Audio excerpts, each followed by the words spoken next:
Okay, so are you ready to really get into it today? Oh, yeah? Because we're going deep Let's do it. into the American food system. I love it. You guys have sent us so much stuff Yeah. and articles and interviews and all this stuff. And now I'm looking at my pantry Right. and I'm like, oh my God, what is going on? Yeah, it's a little scary. Yeah, it's a little scary. Right. But luckily we have an expert to help us break down all of this information. Yeah, there's a lot of information out there. Yeah. It can be very confusing. It can be really confusing. Hopefully we can clarify some things Yes. today. And speaking of confusing, we have to talk about Robert F. Kennedy Jr. Yes. He's been making a lot of headlines with his claims Sure. about what's going on with our food. Yep. He actually said they're poisoning the American people. Wow. Kind of a bold statement, Yeah. but he didn't just say this to anyone. He said this on Fox News, Interesting. which is kind of unexpected given his background, wouldn't you say?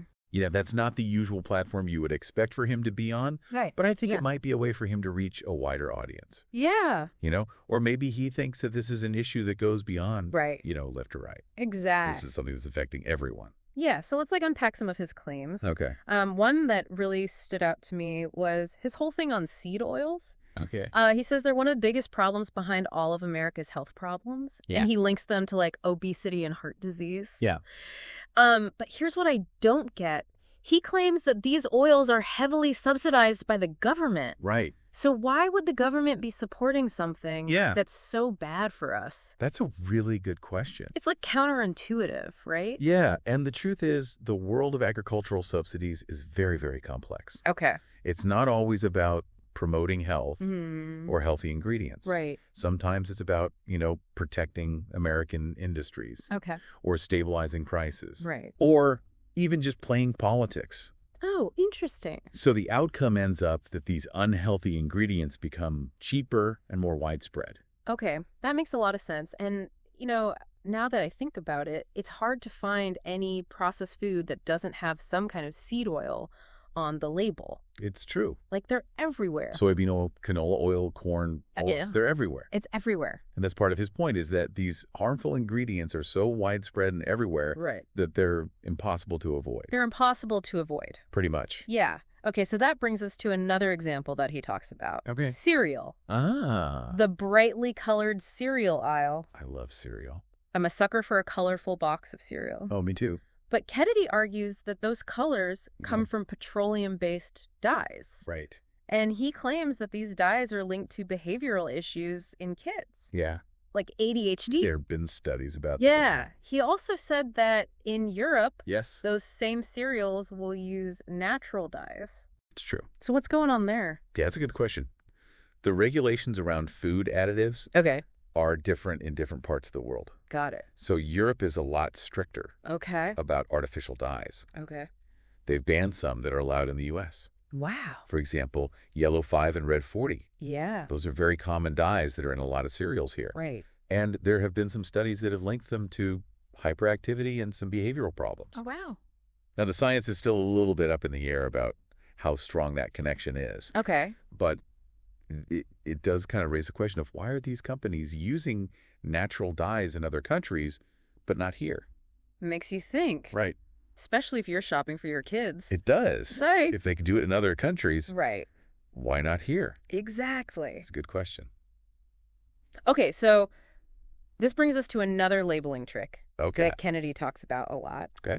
Natural flavors. Oh, yeah.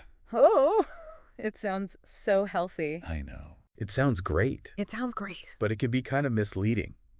Yeah, I've always been a little bit suspicious. Right. Like, what does that even mean? Yeah, exactly. What does that even mean? So technically, natural flavors are derived from natural sources, Okay. like plants or animals. Okay. But the catch is that they can be highly processed Oh.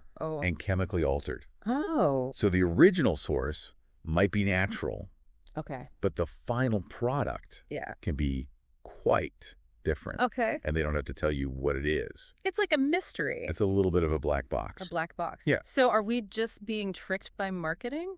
It's possible. Right. I mean, there's definitely a lack of transparency when it comes to food labeling. Right. And, these big lobbying groups, Right. they play a big role Yeah. in shaping the regulations. Right.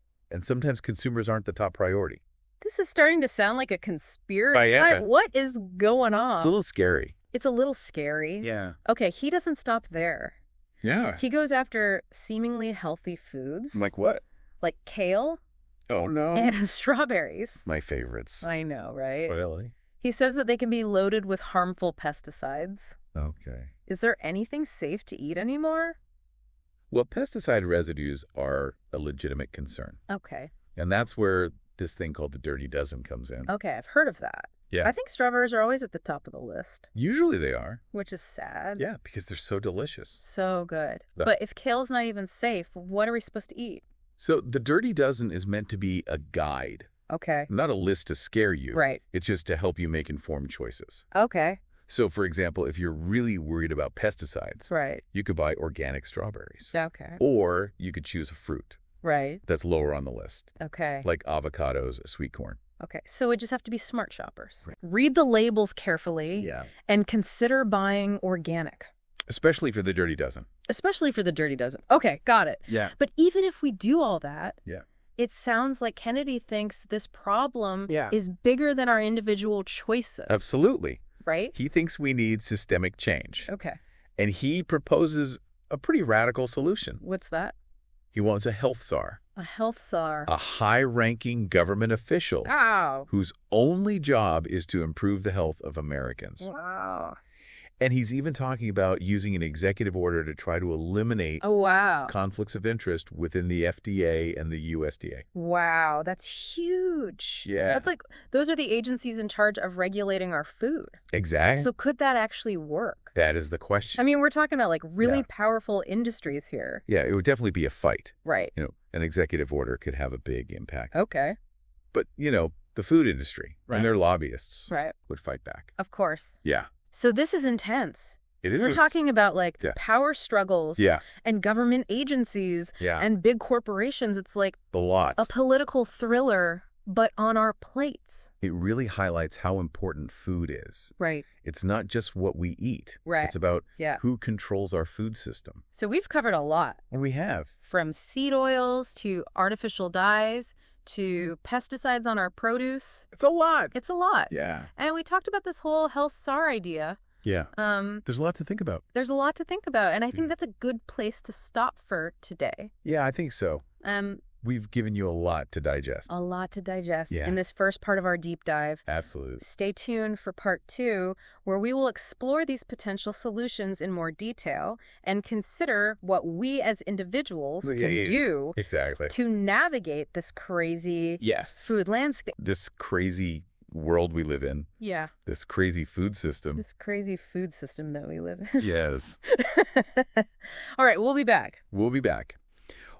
One thing that really stood out to me about Kennedy's whole approach Yeah. was how he makes it seem like, this whole issue is like a betrayal of the Mhm. American people, Yeah. especially when it comes to kids.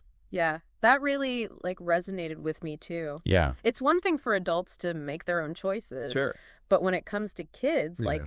shouldn't there be more safeguards for them to Yeah. protect them? And he really taps into that Right. parental anxiety. Oh, yeah, He exactly. paints this picture of Right. corporations putting profits ahead of children. Right. And the government's not doing anything about it. Yeah, the government's not doing enough to protect the most vulnerable people in A society. powerful narrative. It is. Yeah, for sure. And it's bound to evoke some strong feelings. For sure. Yeah, Yeah. it makes you think who is looking out for us? Right.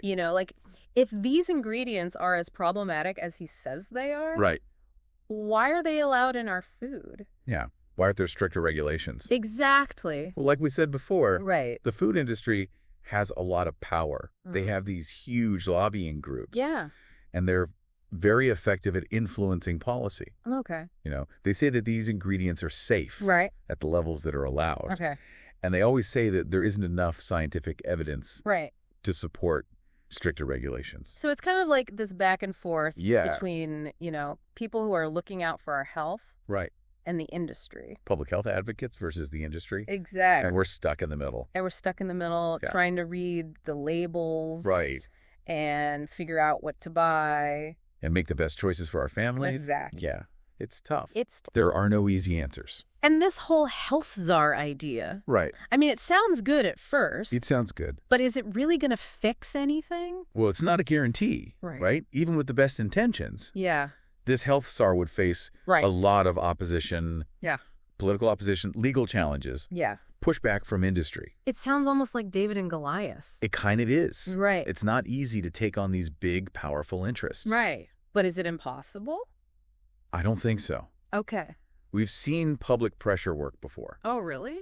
You know, when people demand change, okay, it can happen. Like what kind of change are we talking about? Well, think about trans fats. Okay. You know, it started with scientists and health advocates raising concerns about the link between trans fats and heart disease. Okay. And as public awareness grew, people started demanding trans fat-free products. And that led to a lot of countries, including the U.S., banning them. That's awesome. So we don't have to wait for a health czar to save us. We can make a difference ourselves through our choices. Yeah. And speaking up. I like that. It's empowering. It is. Thinking back to that dirty dozen list, we can actually make choices to reduce our exposure for example, to pesticides. We can choose organic options. Right. Or choose things that are lower on the list. Exactly. It's about taking back control. Right. It's about making informed choices. Not being a victim of the system. Exactly. I like the, okay, so we've talked about the problems. Yeah. We've talked about potential solutions. Yes. And we've talked about what we can do as individuals. Right. But I want to go back to the science for a second. Okay. Kennedy makes a lot of claims Yeah. about, you know, Yeah. harmful effects of ingredients. Right. But how much of that is actually backed up by science? That's a really good question. Yeah. And it's not always easy to answer. Right. Nutritional science is complicated. Yeah. And it's always changing. Okay. You know, what we think is true today Yeah. might not be true tomorrow. Right. As new research comes out. Okay, so how are we as regular people supposed to figure all this out? Well, I think the key is critical thinking. Okay. Don't believe everything you hear. Right. Even if it's someone famous. Even if it's Robert F. Kennedy Jr. Even if it's Robert F. Kennedy Jr. Right.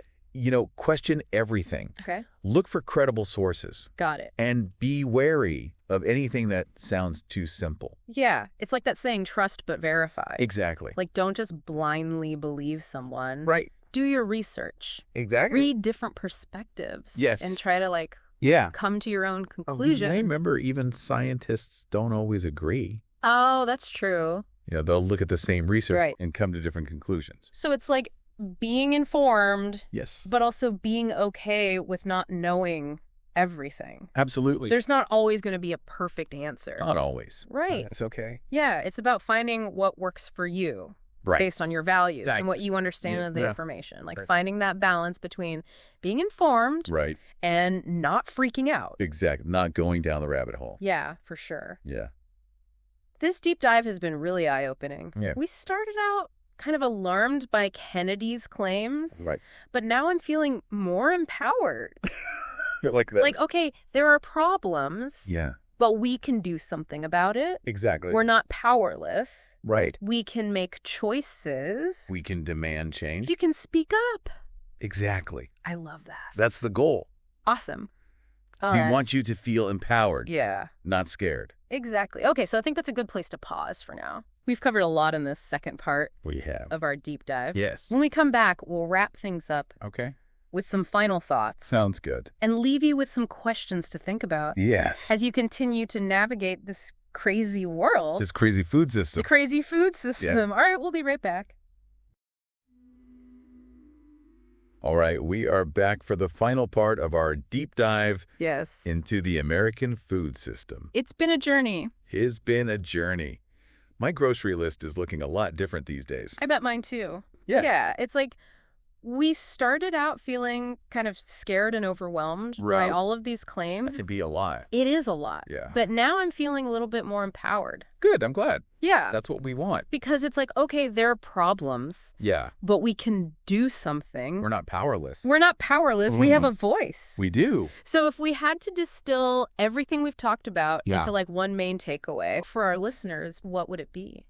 I think the most important thing is to be a critical consumer. Okay. Don't just believe everything you hear. Okay. Even if it sounds convincing. Right. Or it comes from someone who seems like they know what they're talking about. Yeah. Question everything. Read the labels carefully. Got it. Do your own research. Be skeptical. Be skeptical. That's exactly. I love that it's like taking control of your health. Owning your health. Owning your health. Food choices. Your food choices. Yeah. And don't be passive about it. Right. Be active. Be active. Make your voice heard. Exactly. Yeah. And it's not just about us as individuals. No, it's bigger than that. Wow. It's about supporting the companies that are doing the right thing. Okay. The companies that are prioritizing sustainability. Got it. Transparency. Okay. Ethical sourcing. It's like voting with our dollars. Exactly. You're sending a message to the whole industry. I like that. Okay, so to wrap things up, I have a final thought. Okay, for everyone listening. Okay, I'm ready. Remember that health czar we talked about? Oh, yes. That Kennedy proposed? Yeah. If you could sit down with this health czar and ask them one question, what would it be? Ooh, that's a good one. Right. It makes you think. It really does. About what's important. Yeah, what are your priorities? Yeah. Is it about pesticides? Is it about labeling? Labeling. Is it about supporting local farms? Yeah. What is it? Yeah, there are so many possibilities. Right, and that's the whole point. Exactly. It's a chance to think about what you care about. What do you want to see change? Exactly what would make you feel better about the food that you're eating. What would make you feel more confident? Yeah, and who knows? Yeah. Maybe by asking these questions. Right. And speaking up. And demanding better. We can actually make a difference. I think so. I have hope. Me too. Change doesn't happen overnight. No, it takes time. It's a process. It's a process. But it starts with awareness. Education and making good choices. I love that. Awesome. Well, thank you so much for joining us on this deep dive. Thank you for having me. Into the American food system. It was fun. We hope you learned something. And that you feel empowered. Feel empowered, yes. To make a difference. And that you're ready to tackle that grocery store. Yes. All right. Thanks for listening, everyone. Bye.